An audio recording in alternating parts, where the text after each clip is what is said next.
Vamos a hablar de uno de los lugares más turísticos, los cuales ha sido tendencia, el cual es Machu Picchu, el cual se encuentra a unos 80 kilómetros de la ciudad peruana de Cusco, en la cima de una montaña. Está ubicado a 2.453 metros sobre el mar y rodeado por un majestuoso paisaje montañoso.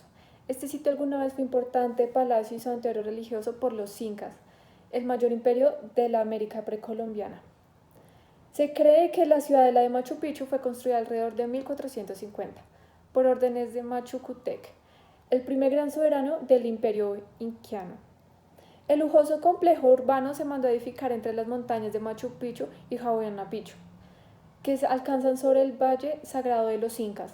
Además de estar cerca de la capital inca de Cusco, las condiciones climáticas y geográficas de esta eran ideales para el cultivo de maíz y de la coca, planta medicinal de gran valor ritual para los incas. Machu Picchu es una clásica yacta incaica, con una población móvil que oscilaba entre los 300 y 1000 habitantes. La ciudadela se dividía en dos áreas.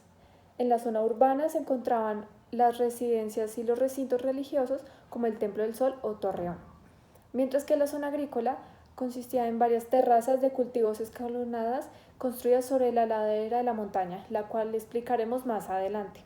A pesar de su esplendor, el imperio incaico se vio debilitado por el inicio de una guerra civil en el año 1529 y en 1532 fue anexado a los territorios de la corona española. Aunque los españoles probablemente sabían de su existencia, la ubicación remota de Machu Picchu hizo que fuera considerablemente ignorada por el régimen colonial. Prueba de ello es que no se construyeron templos cristianos en la ciudadela, algo común en los sitios de culto paganos conquistados por los españoles. Menos de un siglo después de su creación, Machu Picchu quedó deshabilitada y pronto quedó cubierta por la densa vegetación de la montaña. Y bueno, vamos a regresar un poco al pasado y quisimos invitar por invitado a Hiram Bigman, quien es el descubridor, o bueno, el que primero le dio importancia a este gran lugar, para que nos explique cómo fue su gran aventura. Primero que todo, muchísimas gracias al noticiero por invitarme y por permitirme contar esta historia y de cómo encontré Machu Picchu.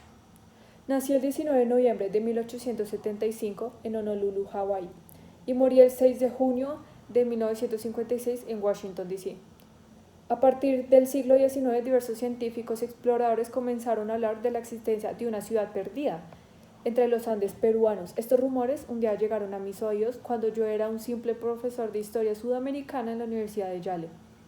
Integrado por la posibilidad de encontrarla, decidí iniciar una expedición por el Valle Sagrado de los Incas en 1911. Guiado por Melchor Arteaga, un arrendatario local en ese momento, subí por la montaña de Huayna Picchu y llegué a las ruinas el 24 de julio de 1911. Si bien no era un arqueólogo de profesión, pero era un profesor que quedó sorprendido por la majestuosidad de la zona y conseguí el patrocinio de la Universidad de Yale, la revista National Geographic y el gobierno peruano para estudiar el sitio a profundidad. Entre 1912 y 1915, si no mal recuerdo, mi equipo y yo hicieron excavaciones arqueológicas en Machu Picchu, retirando maleza y explorando las tumbas de la ciudadela. National Geographic publicó un artículo sobre el descubrimiento en 1913. Así la ciudadela de Machu Picchu fue puesta bajo los reflectores internacionales. Para lo cual, para mí eso era increíble, ya que había descubierto uno de los mejores lugares, para mí, del mundo. Aunque la idea de que yo redescubrí Machu Picchu es controvertida, ya que los habitantes locales siempre estuvieron conscientes de su existencia. Además, es importante mencionar que si bien fui el primero en reconocer la importancia de los estudios arqueológicos en la zona, a mí también se me atribuye la extracción de más de 46.000 piezas arqueológicas, incluyendo entre estas momias, huesos y piezas de cerámica que para mí era fascinante encontrar una por una, pero las cuales fueron trasladadas y vendidas ilegalmente en los Estados Unidos. Muchas de ellas fueron enviadas al Museo Piauí de la Universidad de Yale. Tras años de disputa con el gobierno peruano, la universidad inició la repatriación de los artefactos en 2011. Y así prácticamente fue como yo descubrí Machu Picchu y su gran cultura y su gran historia. Y para mí fue un honor haberles contado esta historia. Muchísimas gracias. Muchas gracias, Karen Bigman, por aceptar nuestra invitación y contarnos sobre tu gran aventura. Ahora también vamos a invitar a una inca que trajimos como invitada para que nos cuente mucho más sobre las estructuras, sobre las terrazas, sobre cómo funcionaba todo lo que eran los andenes, para que nos cuente todo con lujo de detalles. Buenas tardes, hoy yo les vengo a comentar un poco sobre nuestra maravillosa cultura. Primero les contaré un poco sobre lo que éramos nosotros.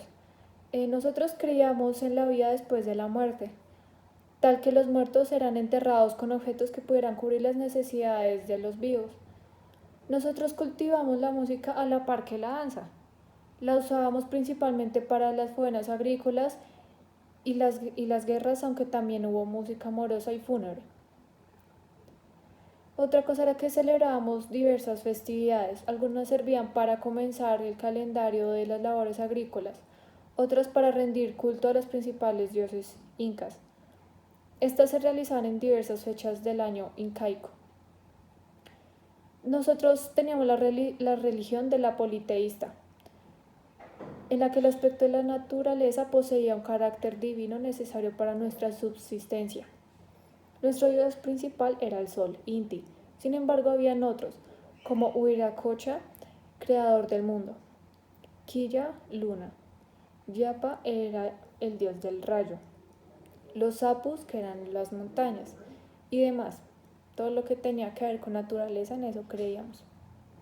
Bueno, ahora sí les voy a hablar un poco de lo que eran las estructuras que vienen en Machu Picchu. Primero les voy a hablar sobre los andenes y sus funciones. Estos eran amplios escalones construidos en las laderas de las montañas. Crear grandes escalones significaba un gran esfuerzo para nosotros, pero sin embargo, sin estos, las constantes lluvias, la humedad y lo empinado de la zona habrían desencadenado grandes deslizamientos de tierra que habrían destruido con Machu Picchu. Este sistema de terrazas cumple con tres funciones principales. La contención, que eran construcciones que evitaban que la erosión del terreno crease desprendimientos de material al momento de llevar a cabo la construcción de ciudades, casas y templos. Segundo, la agricultura. A través de esto, los incas ampliaron la cantidad de tierras útiles para la actividad agrícola. Las terrazas permitían aprovechar el agua o la lluvia con frecuente riego de los cultivos. Centros ceremoniales. Estos andenes de construcción más fina y extensa tenían como un objetivo ornamentar centros ceremoniales y administrativos. Un ejemplo de estos, de los andenes de Ollantaytambo, Moray y Pisac. El manejo de los recursos naturales. El sistema de drenaje interno de las terrazas de Machu Picchu, creado por nosotros, constaba de 3 capas. Una primera de mantillo, una segunda de arena y una tercera de grava. Estas capas permitían que el agua succionada por las terrazas no inundara los andenes. A través de un sistema de 130 ductos de drenaje y fuentes, fuimos capaces de direccionar el agua del canal, permitiéndoles abastecer a gran parte de la ciudad. Muchas gracias por aceptar nuestra invitación, explicarnos mucho más sobre lo que eran los incas, su cultura y sobre todo sobre las estructuras de Machu Picchu. Y bueno, ya va terminando esta sección del noticiero, espero les haya pasado súper bien, hayan entendido todo y los invitamos a seguir visitando este gran lugar tan turístico y tan hermoso que hay en Perú. Sara Ríos, sigan en estudio.